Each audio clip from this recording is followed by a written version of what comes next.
누가복음 10장 38절에서 42절까지의 말씀입니다.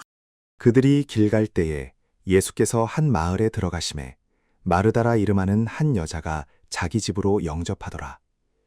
그에게 마리아라 하는 동생이 있어 주의 발치에 앉아 그의 말씀을 듣더니 마르다는 준비하는 일이 많아 마음이 분주한지라 예수께 나아가 이르되 주여 내 동생이 나 혼자 일하게 두는 것을 생각하지 아니하시나이까 그를 명하사 나를 도와주라 하소서. 주께서 대답하여 이르시되 마르다야 마르다야 네가 많은 일로 염려하고 근심하나 몇 가지만 하든지 혹은 한 가지만이라도 족하니라. 마리아는 이 좋은 편을 택하였으니 빼앗기지 아니하리라 하시니라. 오늘도 살펴보게 될 이 귀한 생명의 말씀을 통하여 우리 성도님들, 과연 하나님께서 기뻐하시는 그리스도인의 모습이 어떠한가? 특별히 하나님이 앞으로도 우리 가운데 기대하실 복된 신앙의 모습이 어떠한 것인가? 오늘 말씀을 통해서 하나님의 은혜를 깨달아 주시는 이 귀한 말씀의 깨달음을 통하여서 늘 순종하여 승리하시는, 그야말로 늘 하나님의 마음을 기쁘시게 해드리는 데에 부족함이 없는 산부예배에 나오신 우리 모든 성도님들 되시기를 주님의 이름으로 축원합니다. 제가 요즘에 주변의 목사님들이나 그리고 만나는 선교사님들 또한 성도님들을 만나도 마찬가지입니다마는 저도 늘 이렇게 인사를 해요. 성도님 혹은 목사님, 게다가 해외에 계시는 선교사님들도 요즘도 매우 바쁘시죠? 요즘도 많이 정신없으시죠? 라는 그런 인사로서 대화를 시작하곤 하거든요. 물론 우리 성도님들도 저한테 인사하시거나 특별히 메시지를 보내실 때도 마찬가지입니다. 목사님 많이 바쁘시죠? 라는 그러한 말씀들을 자주 하시거든요. 정말 그렇습니다. 대한민국 국민들에게 바쁘냐라고 하는 이러한 질문은요, 어느 순간에서부터 인사가 되어버렸습니다. 그만큼 대한민국 사회가 참 고도의 시스템화되어서 바쁘게 돌아가고 있는 것 같기도 하고, 또한 바쁘게 살아가야지만이 대한민국 국민들 뭔가 좀 잘 살아가는 것처럼 여겨지는 그러한 시대적인 분위기가 되었습니다. 또한 하루하루를 정신없이 바쁘고 분주하게 살아가야지만이 어느 순간에서부턴가 다른 사람들로부터 내가 성공하는 삶을 살아가고 있다라고 하는 그러한 또 다른 기준이 되어버린 지금의 시대겠죠. 바쁘게 돌아가는 지금의 시대, 그럼에도 오늘 이 시간 8월의 네 번째 주일 3부 예배를 드리는 우리가 오늘 말씀을 통해서 기억하며 배워야 할 것은요, 바쁘고 분주함이 하나님 앞에서 정작 신앙의 본질, 하나님과의 관계 속에서 영적인 본질을 자꾸만 놓쳐버리게 하고 있는 것은 아닌가? 특별히 오늘 우리는 이 귀한 말씀을 통해서 내 자신을 한 번 더 돌아보시면서 나의 신앙의 상태를 점검해 보셔야만 할 것입니다. 바쁘게 하루하루를 분주하게 또한 정신없이 살아가는 것보다 아무리 바쁘고 분주한 시대이지만 우리는 오늘 말씀의 제목처럼 일하는 데에만 갇혀있는 것이 아니라 그야말로 하나님의 은혜가 필요한 하나님의 성도이고 하나님과 함께함의 그 은혜를 앞으로도 누려야 할 우리는 하나님의 자녀인 것을 말씀을 통해서 깨달으시면서 이 주시는 말씀에 아무리 바쁘고 분주한 삶을 살더라도 하나님 영적 본질만큼은 놓치지 않겠습니다. 이러한 믿음의 각오를 통해서 하나님이 기뻐하시는 복된 성도로 나아가시는 데에 부족하지만 힘을 낼 수 있는 여러분 모두가 될 수 있기를 한 번 더 주님의 이름으로 축원합니다. 우리는 오늘 본문의 말씀을 통해서 두 가지 하나님 깨닫게 하시는 신앙의 교훈을 살펴보겠는데요. 특별히 오늘은 두 사람의 모습을 비교하면서 우리가 하나님의 은혜를 한번 살펴보고자 합니다. 첫 번째입니다. 은혜의 자리에 먼저는 엎드렸던 마리아를 우리가 먼저 살펴볼 거예요. 하나님의 은혜의 자리에 먼저는 엎드렸던 마리아였습니다. 우리가 읽었던 이 본문의 귀한 말씀은 우리 성도님들 잘 아실 거예요. 자매였죠, 그죠? 마르다와 마리아의 그런 이야기로 잘 알려진 그러한 은혜의 말씀인데요. 당시에 우리 예수님께서는 제자들과 함께 마르다 그리고 마리아가 살고 있었던 집을 방문을 하셨습니다. 그리고 그곳의 집주인이었던 마르다 마리아는요, 예수님을 대접하기 위해서, 특별히 예수님과 함께 왔었던 예수님과 제자들을 대접하기 위해서 굉장히 바쁜 일정을 지금 보내고 있었어요. 우리가 보통은 손님 맞이라고 이야기를 할 수가 있거든요. 손님 맞이. 부족한 목사인 저 역시나 마찬가지입니다. 우리 성도님들을 신방하고 성도님들의 가정을 종종 방문을 하면은요, 제게도 항상 이런 말씀들을 하세요. 목사님이 오신다고 해서 몇 날 며칠부터 우리 집에 청소했습니다. 늘 이런 말씀들을 하시거든요. 그런데 또 이렇게 말씀하시는 분들도 계십니다. 목사님이 한 번씩 우리 집에 오시는 날은 우리 집안이 대청소하는 날입니다. 그래서 제가 더 자주 방문을 해야 되겠네요. 그렇습니다. 저 같은 이 부족한 목회자도 우리 성도님들의 가정을 잠시 방문하고 예배드리고 혹은 기도하는 그 시간을 가지면 우리 성도님들도 그래요. 참 저 같은 이 부족한 목사도 맞이하기 위해서 최선을 다하시잖아요. 그런데 하물며 오늘 이 본문의 말씀에서 위대한 구원자이시고 이 땅에 메시아 그리스도로 오신 예수님께서 친히 마르다와 마리아 이 두 자매가 살고 있는 집을 방문을 하셨습니다. 그러니 이 두 자매가 얼마나 분주했겠습니까? 오늘 본문의 38절의 말씀입니다. 우리 같은 목소리로 38절 읽어봅니다. 시작. 그들이 길 갈 때에 예수께서 한 마을에 들어가심에 마르다라 이름하는 한 여자가 자기 집으로 영접하더라. 아멘. 우리 예수님 어느 한 마을에 들어가셨다고 성경은 말씀을 합니다. 보통 성경 해석가들은 어느 한 마을을 일컬어 베다니로 추정을 해요. 베다니라는 마을은 예루살렘을 중심으로 약 예루살렘으로부터 3km 정도 떨어진 예루살렘 곁에 붙어 있었던 작은 마을이었습니다. 이 작은 마을에 마르다와 마리아 이 두 자매가 살고 있었거든요. 마르다는 특별히 예수님을 지극정성 자기 집으로 영접하여 대접하기를 시작을 합니다. 물론 자기의 집으로 예수님을 거리낌 없이 영접했다는 것은요, 이미 우리 예수님과 그리고 마르다, 마리아는 초면이 아니었다는 거예요. 요한복음 11장 5절 말씀에 보면 성경은 이렇게 말씀을 합니다. 우리 읽어봅니다. 시작. 예수께서 본래 마르다와 그 동생과 나사로를 사랑하시더니. 아멘. 본래부터가 이 가족들을 예수님은 사랑하셨어요. 예수님을 자기 집으로 영접했던 마르다, 그리고 이 마리아는 자매 관계였고, 특별히 우리 성도님들 잘 아시죠? 우리 예수님께서 살려주셨던, 특별히 예수님의 기적 같은 은혜와 도움으로 말미암아 죽었다가 다시 살아난 자가 바로 나사로였습니다. 이 세 사람은요, 형제지간이었어요. 그런데다가 동생이었던 마리아는 예수님의 몸에 향유를 붓기도 했었습니다. 그만큼 이들 가족들은 우리 예수님과 각별한 사이였습니다. 그래서 오늘 본문에서 마르다는 별 거리낌 없이 우리 예수님을 자기 집으로 영접을 했었어요.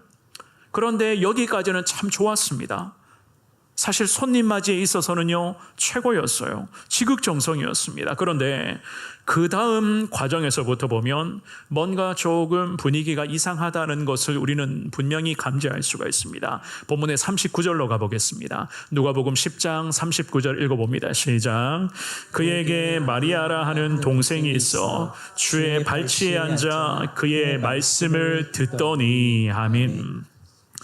언니 마르다는 예수님을 영접한 후에 손님 맞이에 집중하고 있었습니다. 그런데 마르다의 동생이었죠. 마리아는 지금 39절에서 뭘 했다고 말씀을 합니까? 이 동생 마리아의 모습을 주목해 보십시오. 성경은 이렇게 설명합니다. 주의 발치에 앉아 라고 그렇게 말씀을 해요. 요 구절을 신약의 헬라어 원어 성경으로 보면 곁에 앉아 있다라는 의미로 해석을 할 수가 있습니다. 보통은요, 제자들이 스승의 가르침을 받기 위하여 스승의 바로 옆에 앉아서 스승의 가르침을 다 듣는 그 자세를 묘사할 때에 주의 발치에 앉았다라는 이 표현을 사용을 하거든요. 맞습니다.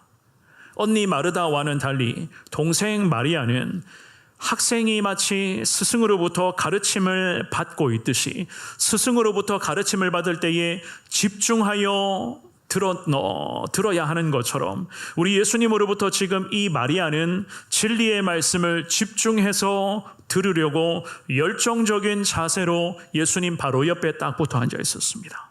그의 열정을 우리가 어떻게 가늠해 볼 수가 있는가? 이 39절 말씀의 끝자락에 보시면 마리아의 모습을 성경은 이렇게 묘사합니다. 그의 말씀을 듣더니.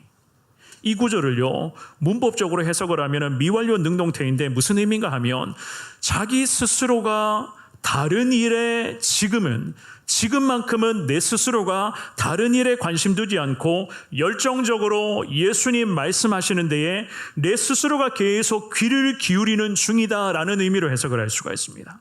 자, 지금 우리 예수님께서 마르다 마리아의 집을 방문을 하셨어요. 특별히 언니 마르다는 손님 맞이에 집중하고 있었지만은 반대로 동생 마리아는 어떻게 했다고요? 자기 의지였습니다. 자기 의지. 언니가 이렇게 이야기를 한 게 아니에요. 내가 지금 예수님을 위해서 부엌 일을 할 테니, 적어도 예수님 마실 물을 내가 준비할 테니, 너는 예의상으로도 너는 혼자서 예수님 곁에 앉아서 예수님 무슨 말씀을 하시는지 예수님 옆에 앉아 있어라. 언니가 이걸 시킨 게 아니었어요. 동생 마리아는 자기 의지였습니다. 자기 의지로 지금 예수님 하시는 말씀 하나하나를 놓치지 않고 다 듣고 있는 과정이었습니다. 우리 집에 예수님께서 방문하셨기 때문에 언니가 동생에게 예의상으로 너는 예수님 곁에 앉아서 앉아있으라 떠밀었던 것이 결코 아니었습니다. 그렇다면 사랑하는 여러분, 우리는 여기서 이런 생각을 할 수가 있어요. 지금 마르다와 마리아의 집에 예수님이 방문을 하셨단 말입니다. 우리식으로 표현하면 예수님 신방 오셨어요. 그런데 언니는 신방 오신 이 예수님을 두고 언니는 일하고 있었고, 동생 마리아는 예수님 바로 옆에 앉아서 예수님의 말씀을 듣고 있었습니다. 물론 이 두 사람의 모습을 비교해 보자면 누가 잘했고 누가 잘못했는가, 우리는 이러한 잘잘못을 따지기에는 뭔가 좀 무리가 있긴 있어요. 왜냐하면 언니 마르다도 동생 마리아도 사실 하나님의 자녀들이고 성도여잖아요. 그렇다면 왜 이러한 제가 기본적인 질문을 우리 성도님들에게 하느냐? 마리아라고 하는 이 사람도, 이 여인도 사실 엄밀히 살펴보면은 우리와 똑같은 성도입니다. 이것이 무슨 말인가 하면은 하나님을 믿어 예수님을 통해서 구원의 은혜를 누리는 성도였어요. 그래서 마리아는 성도로서의 본분에 최선을 다합니다. 생각해 보십시오. 나의 구원자, 나의 구주 되시고 내 인생의 주인 되시는 예수님이 우리 집을 신방 오셨습니다. 당연히 나의 구원자 되시는 예수님 하시는 말씀에 성도는 어떻게 해야 돼요? 경청해야 됩니다. 그런데 우리는 이런 생각도 할 수가 있습니다. 그래도 예수님이 우리 집을 방문하셨는데 당연히 예수님을 위한 손님 맞이에 우리가 먼저는 최선을 다해야 되는 것이 아닌가? 우리 성도님들은 어떻게 생각하십니까? 만약에 우리 성도님들이 마르다와 마리아 이 똑같은 상황을 마주했다면 여러분들은 어떤 반응을 하시겠어요? 오늘 이 본문의 말씀에서 동생 마리아는 손님 맞이도 물론 중요하지만 더더욱 예수님이 우리 집을 신방하셨지만 손님 맞이에, 즉 예수님을 위한 것에 더 중요한 것은요, 나는 성도라는 거예요. 나는 하나님의 자녀이기 때문에 성도로서 하나님의 자녀들에게 가장 필요한 하나님의 은혜를 사모하는 것이 이 마리아에게는 먼저가 되고 있었던 것이었습니다. 우리가 이 사실을 요한복음 12장에서도 한 번 더 확인할 수가 있습니다. 요한복음 12장으로 가서 1절에서부터 3절의 말씀을 우리 같은 목소리로 읽어봅니다. 시작. 6월절 엿새 전에 예수께서 베다니에 이르시니 이곳은 예수께서 죽은 자 가운데서 살리신 나사로가 있는 곳이라. 거기서 예수를 위하여 잔치할세 마르다는 일을 하고 나사로는 예수와 함께 앉은 자 중에 있더라. 마리아는 지극히 비싼 향유 곧 순전한 나드 한 근을 가져다가 예수의 발에 붓고 자기 머리털로 그의 발을 닦으니 향유 냄새가 집에 가득하더라. 아멘.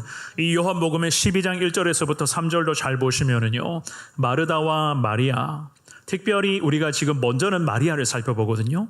이 마리아가 어떤 여인인지를 우리는 이 말씀에서도 확인할 수가 있습니다. 자, 마르다, 언니 마르다는 좀 이따 살펴보기로 하고, 지금 이 본문의 말씀 요한복음 12장에서도 마르다는 지금 마리아는 뭐 하고 있었습니까?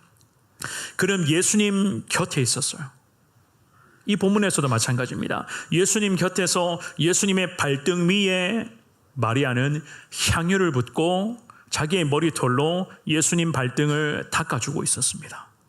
그런데 2절이에요. 2절 말씀에 보면은요, 언니 마리아는 마르다는 뭐 했다고요? 그렇죠. 여기에서도 마찬가지였어요.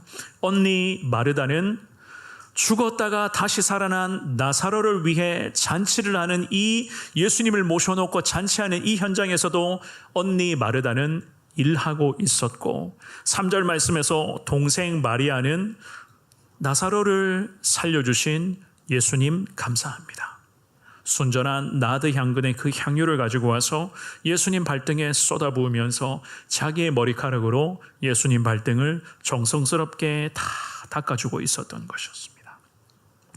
우리가 이러한 모습을 보면서 무엇을 깨달을 수가 있는가 하면은요, 언니 마르다도 마찬가지였지만 동생 마리아도 제가 계속 반복합니다마는 하나님의 성도고 은혜가 필요한 하나님의 자녀들이었습니다. 그런데 성도로서 또한 하나님의 자녀로서 영적 본질, 신앙의 본질을 사수하는 이 과정 속에서 두 자매는 너무나 달랐다는 거예요. 일하는 데가 지극정성 손님 맞이하는 것이 먼저였던 언니 마르다. 그런데 예수님의 말씀으로 하나님의 은혜를 채워가는 것을 먼저로 생각했던 동생 마리아. 오늘 본문으로 다시 와서 누가복음 10장의 42절에 보면 예수님이 좋은 편을 선택했다라고 그렇게 말씀하시거든요. 그렇습니다. 이것이 바로 좋은 편을 선택했다고 말씀하시는 우리 예수님, 오늘 산부 예배를 드리는 우리에게 깨닫게 해주시는 주님의 가르침이라는 거예요. 온전한 성도는 신앙생활의 현장에서도 게다가 삶의 모든 순간순간에서도 온전한 성도로 살아가기 위해서는 하나님의 은혜는 필수이고 그 삶의 과정 속에서 하나님의 지혜는 우리에게 너무나도 소중한 것입니다. 하나님의 은혜, 게다가 삶에 필요한 하나님의 지혜는요, 모든 근원, 그 지혜와 은혜의 모든 출발 지점은 하나님 말씀을 듣는 것, 하나님의 말씀 앞에 나아가는 것에서부터 하나님의 은혜와 하나님의 지혜는 우리 가운데 출발이 된다는 것을 깨달을 수 있기를 주의 이름으로 축원합니다. 마리아는 이 사실을 알고 있었다는 거예요. 그래서 이 예수님이 우리 집을 신방하시는 이 과정에서부터 예수님을 맞이하는 손님 맞이도 물론 중요한 것이지만 이것보다 더 먼저 내게 가장 소중한 것은 예수님을 통해서 주님의 은혜를 내 심령에 채워가는 것이 마리아가 판단했을 때는 먼저였다는 것이었습니다. 그러므로 오늘 산부 예배를 드리시는 우리 귀한 성도님들이요, 말씀의 제목처럼 일하는 데만 갇혀서 바쁘고 분주한 그 삶의 여정을 우리가 앞으로도 살아가야 되겠지만 바쁘고 분주함 속에서도 하나님의 은혜가 내 삶에는 가장 먼저입니다.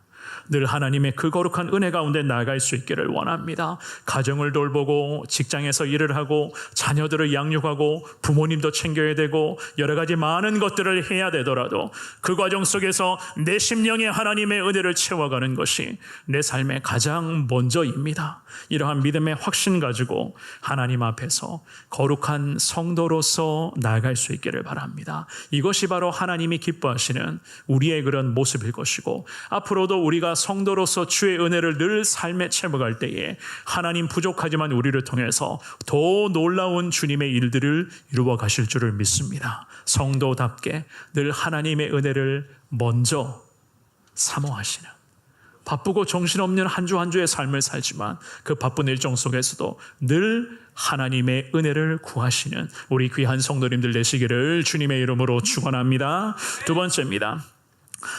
일에만 갇혀서 하나님의 은혜를 놓친 마르다의 모습을 살펴볼 거예요. 일하는 데만 갇혀 있었던, 결국 일 때문에 하나님의 은혜를 놓친 마르다였습니다. 어떻게 보면 이 언니 마르다 안타깝기도 하고 참 불쌍하기도 해요. 우리가 이런 말을 할 때가 있잖아요. 일은 일대로 하고 고생은 혼자 고생 실컷 하면서 욕은 혼자서 다 먹고 앉았다. 좀 표현이 조금 거칩니다만은 지금 언니 마르다의 참 모습이 딱 그런 것 같아요. 40절입니다. 오늘 본문에 누가복음 10장의 40절 우리 읽어볼게요. 시작. 마르다는 준비하는 일이 많아 마음이 분주한지라 예수께 나아가 이르되 주여 내 동생이 나 혼자 일하게 두는 것을 생각하지 아니하시나이까 그를 명하사 나를 도와주라 하소서. 아멘. 언니 마르다는 지금 예수님이 우리 집을 신방을 하셨어요. 예수님이 방문하시는 그 순간에서부터 지금까지도 마르다는 계속 분주했습니다. 이 구절을, 지금의 이 모습을 다른 표현으로 좀 말씀드려보자면 예수님을 향한 마르다의 지극정성이기도 했었어요. 당연히 지극정성, 예수님을 모시고 싶었겠죠. 그러지 않겠습니까? 우리 집에 예수님이 찾아오셨거든요. 어떻겠습니까?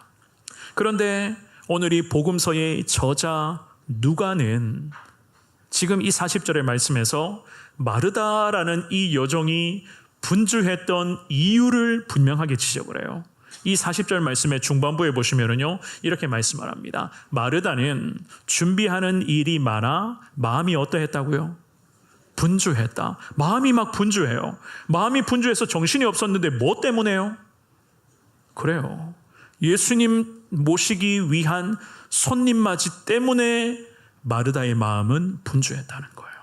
분주했다라고 하는 이 단어의 원어로 보면은요, 좀 흥미로운 해석이 있습니다. 사방에서 끌어당기다라고 이 구절을 해석을 할 수가 있거든요. 그만큼 마르다의 상태가 이랬어요. 여기저기서 마르다를 계속 부릅니다. 사방에서 그냥 마르다를 막 여기저기서 자꾸 끌어당기고 있어요. 예수님과 제자들이 우리 집을 방문하셨어요. 그런데 여러 가지 준비해야 될 것이 너무나도 많이 있었습니다. 사방에서 마르다의 이름을 부르고, 마르다, 이거는 뭐지? 이거는 뭐 해야 되지? 계속 사방에서 마르다라는 이 여종을 끌어당기고 있었습니다. 너무 많은 일에 집중하다 보니 마음이 분주해질 수밖에 없었어요.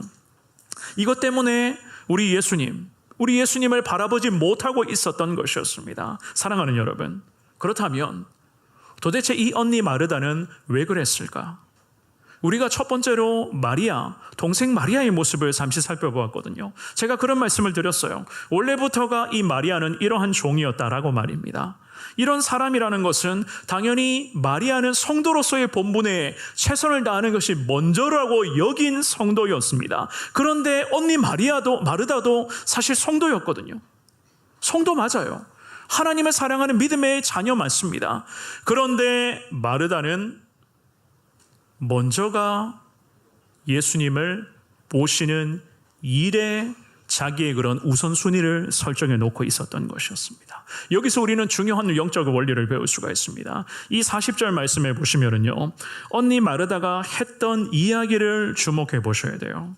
우리 화면에 나옵니다. 40절의 중반부에 이러한 말씀이 있습니다. 우리 화면에 나오는 이 말씀을 같은 목소리로 읽어봅니다. 시작. 주여, 내 동생이 나 혼자 일하게 두는 것을 생각하지 아니하시나이까. 그를 명하사 나를 도와주라 하소서. 아멘. 예수님을 위해 손님 맞이의 지극정성이었던 언니 마르다였어요. 일반 손님이 아니죠.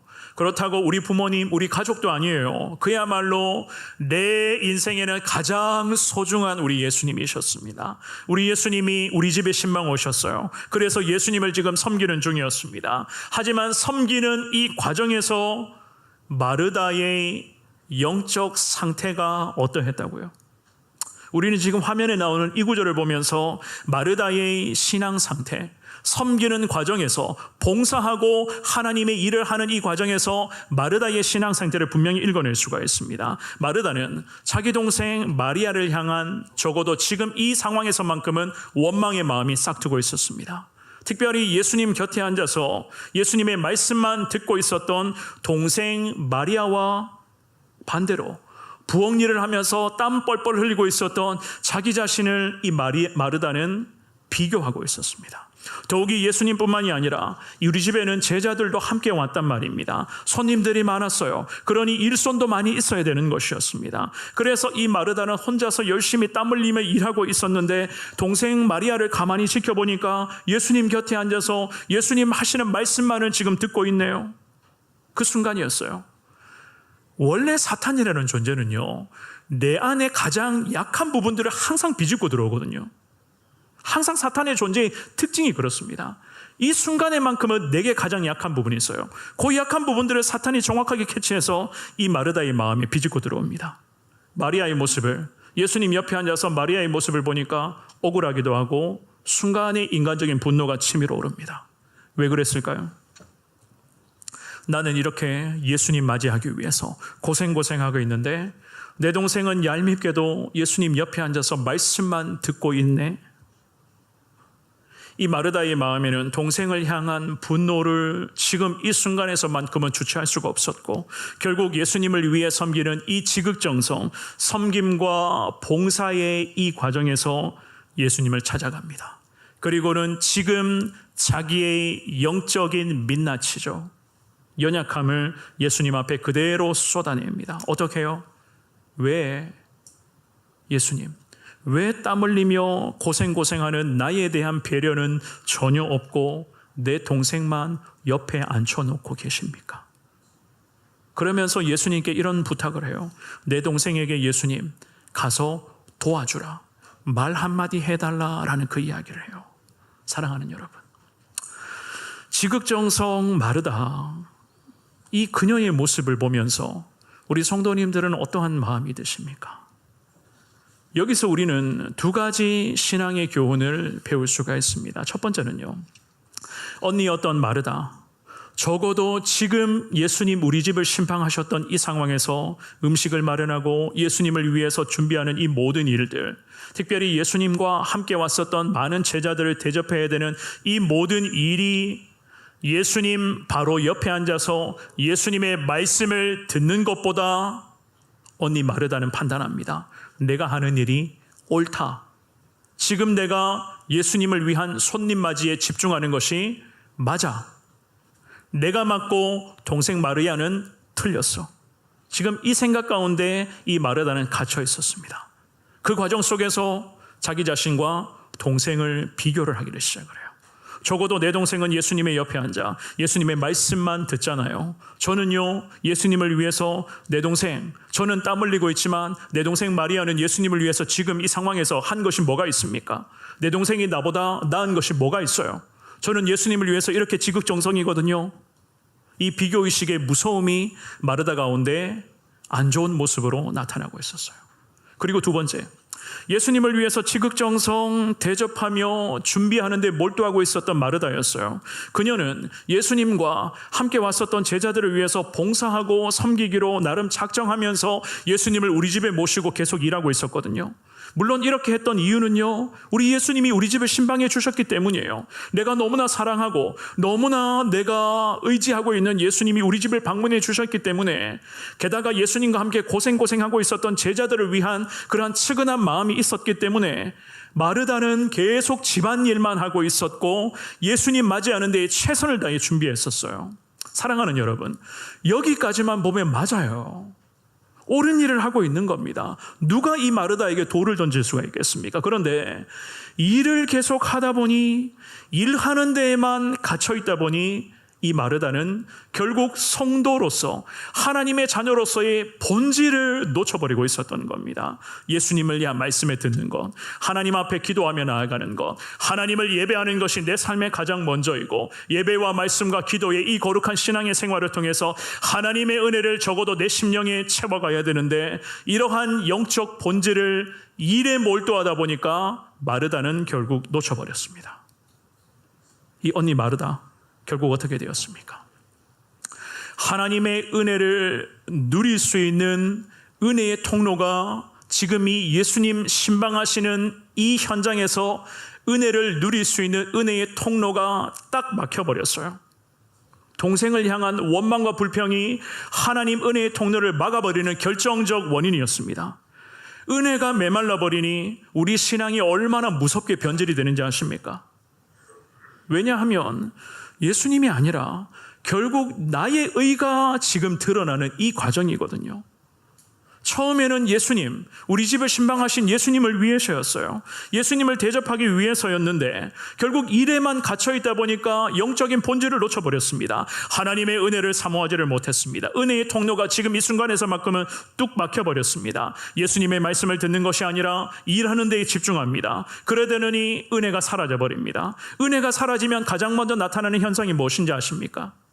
우리도 마찬가지예요. 성도로서, 하나님의 자녀로서 하나님의 은혜가 우리 가운데 사라진다? 적어도 이 주일만 놓고 봐도 마찬가지예요. 이 주일날 신앙생활의 현장, 이 교회 안에서 예배드리고 우리가 여러 가지 많은 봉사와 섬김을 해나갑니다. 주방일도 해야 되고 차량 운행도 해야 되고 방송실 일도 해야 되고 찬양팀도 해야 되고 헌금위원도 해야 되고 안내위원도 해야 되고 주일학교 선생님 역할도 해야 되고 우리 많은 일들이 있어요. 그런데 이 많은 주일 이 현장에서의 그 많은 봉사와 섬김을 우리는 지금 감당하고 있지만 이 봉사와 섬김을 감당하는 이 과정에서 정작 내게 하나님의 은혜가 뚝 막혀버리네요. 그러면 우리에게도 가장 먼저 나타나는 현상이 하나 있습니다. 그것은요, 원망과 불평의 목소리예요. 원망과 불평의 목소리. 나는 이만큼 고생하고 있는데 내 동생은 놀고 있네. 동생과 비교하면서 나의 이 의로움, 내가 옳다라고 하는 이 생각에 사로잡히기를 시작을 합니다. 왜요? 궁극적으로는 하나님의 은혜를 지금만큼은 누리지를 못하기 때문이에요. 여기서 더 무서운 것은 뭔지 아십니까? 이 마르다의 모습을 잘 보시면 결국 동생 마리아를 향한 미움이 싹트고 있었다는 겁니다. 동생의 모습과 부엌일만 하고 있었던 내 모습을 지금 비교합니다. 이 비교하는 과정에서 내가 더 나아, 내가 맞고 동생이 틀렸어 라는 이 비교의식이 사로잡고 있었습니다. 그런데다가 지금도 내 동생은 예수님 옆에 앉아만 있고 말씀만 듣고 있네요. 그러니 동생을 향한 미움이 싹트기를 시작을 합니다. 사랑하는 성도님들, 기억하셔야 돼요. 비교라고 하는 것은요, 결국에는 그 결말이 무엇인지 아십니까? 특별히 나와 다른 사람을 비교한다, 우리 교회와 다른 교회를 비교한다, 우리 가정과 다른 가정을 비교한다, 내 살아가는 모습과 다른 사람이 살아가는 모습을 비교한다, 우리 자녀들의 모습과 다른 집안의 자녀들의 모습을 비교한다. 모든 비교의 끝은요, 미움이고 결국 패배예요.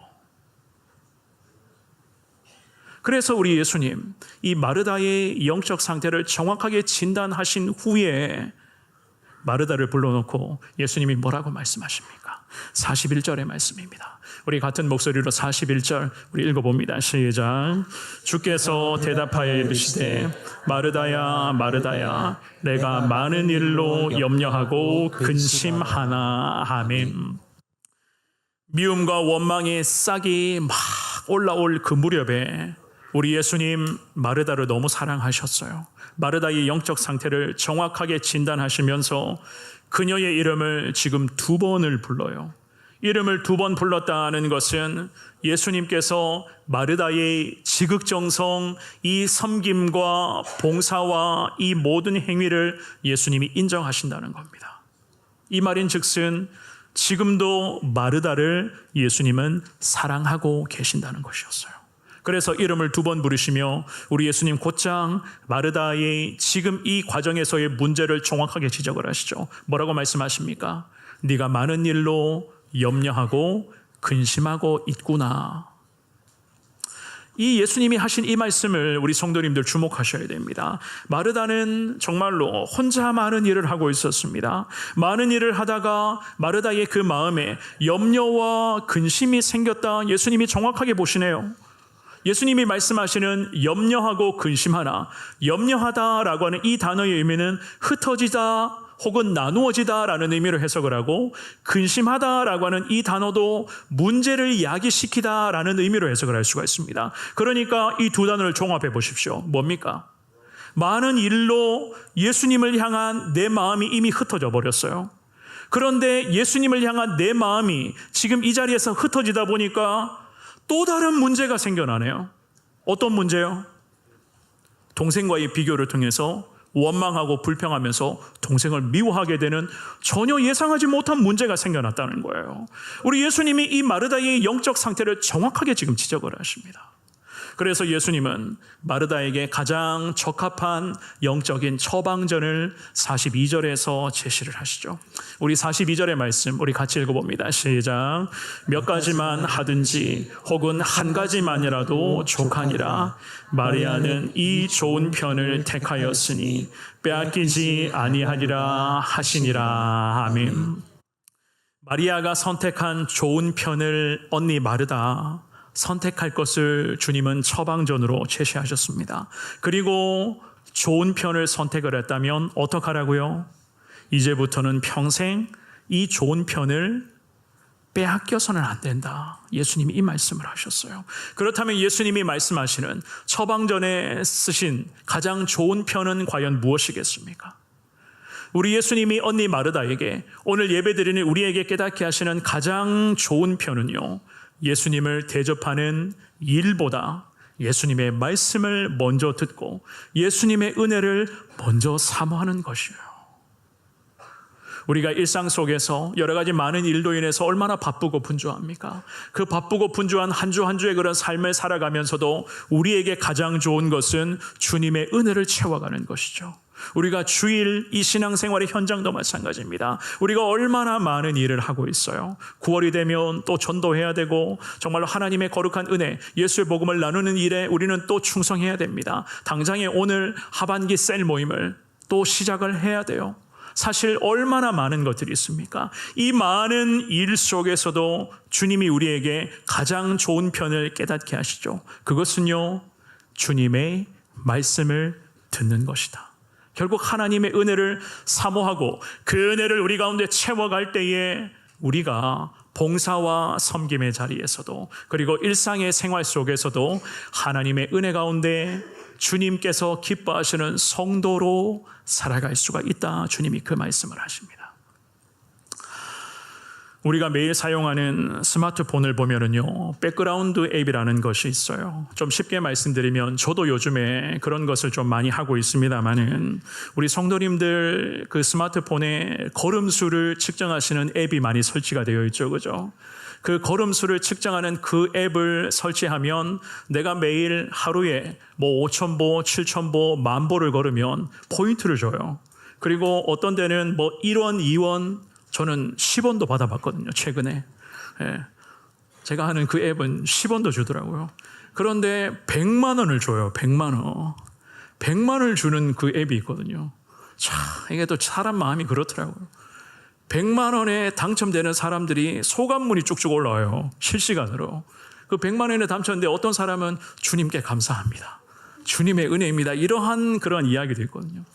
이러한 앱을 내 핸드폰에 설치해 놓고 우리가 걸음수를 측정하면 이러한 걸음수를 측정하는 앱은 특징이 있습니다. 다른 앱들과는 달리 24시간 계속 돌아가요.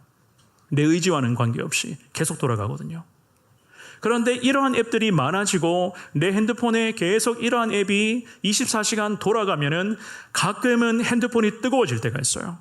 통화를 하다가 핸드폰이 뜨거워질 때가 있고 내가 정작 필요한 앱을 열어서 사용을 해야 되는데 내가 지금 이 순간에 필요한 앱이 순간에 열리지 않을 때가 간혹 있습니다. 왜냐하면 이렇게 계속 하루 24시간 내내 작동하는 앱의 그러한 과부하 때문에 내 핸드폰이 열리지 않을 때가 있다는 거예요. 이럴 때면 어떻게 해야 되겠습니까? 하루 24시간 내내 움직이는 이 앱을 꺼야 되고 그리고는 핸드폰의 전원을 껐다가 다시 재부팅하면은 대부분의 핸드폰은 다 다시 정상적으로 돌아오게 되는 거예요. 우리 영혼도 우리 성도님들 마찬가지입니다.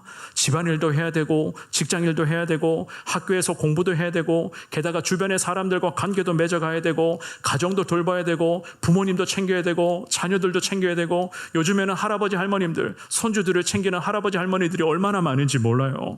참 여러 가지 많은 일들이 있죠, 그죠?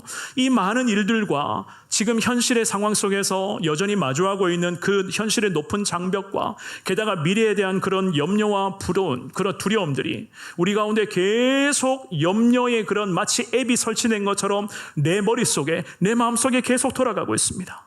이러한 과정 속에서 내 영혼을 재부팅한다면 하나님의 은혜는 다시 우리의 심령에 폭포수와 같이 쏟아지게 될 줄 믿습니다. 우리는 그 은혜로 믿음의 길을 계속 걸어갈 수가 있습니다. 왜냐하면 우리는 마르다와 마리아처럼 하나님을 믿는 성도요. 예수께서 십자가 거룩한 보혈로 구원해 주신 하나님의 아들이요 하나님의 딸들이기 때문에 그렇지 않겠습니까? 오늘 주시는 이 귀한 말씀을 기억하시면서 여러분들의 신앙과 영혼을 하나님의 말씀 앞에 재부팅할 수 있기를, 그리하여서 다시 하나님의 은혜가 우리의 심령에 가득가득 채워지게 해달라, 주님의 그 은혜를 사모할 수 있는 우리 귀한 성도님들 되시기를 축원합니다. 특별히 오늘 본문의 말씀의 제목을 질문 삼아 여러분 개인에게 한번 질문해 보십시오. 내가 신앙의 생활의 현장에서조차도 일하는 데에만 갇혀 있었던 것은 아닌지, 아니면은 바쁘고 분주함 속에서도 하나님의 은혜를 먼저 누리는 마리아처럼 살아갔는지 말입니다. 우리 살아가는 시대, 특별히 우리 신앙생활의 현장도 마찬가지입니다. 참 바빠요. 적어도 신앙생활 하면서도 교회 안에서도 바빠야 인정받는 시대가 아닌가. 우리는 이러한 오해를 불러일으킬 수만큼 여러 가지 많은 일들이 있습니다. 하지만 우리 예수님 우리에게 가르쳐 주십니다. 우리는 단순히 일만 하는 일꾼이 아니라 하나님의 은혜가 너무나도 필요한 하나님의 성도인 것을 말입니다. 그러니 오늘 말씀을 기억하시면서 바쁘고 분주하더라도 하나님의 은혜를 사모하는 그 자리를 결코 우리 성도님들 놓치지 마시고, 일상의 그런 주중의 삶의 여정 속에서도 하루하루 정신없지만 그럼에도 하나님 앞에 기도하고 말씀 듣는 그 소중한 시간을 단 한 번도 놓치지 마시고, 늘 은혜에 머무는 자리, 은혜를 경험할 수 있는 그 자리에서 하나님의 은혜를 심령에 채우시면서 그 은혜에 힘입어서 앞으로도 복된 그리스도인으로서 항상 승리하시는 여러분들의 거룩하고도 은혜가 넘치는 귀한 삶이 될 수 있기를 우리 주님의 이름으로 축원합니다.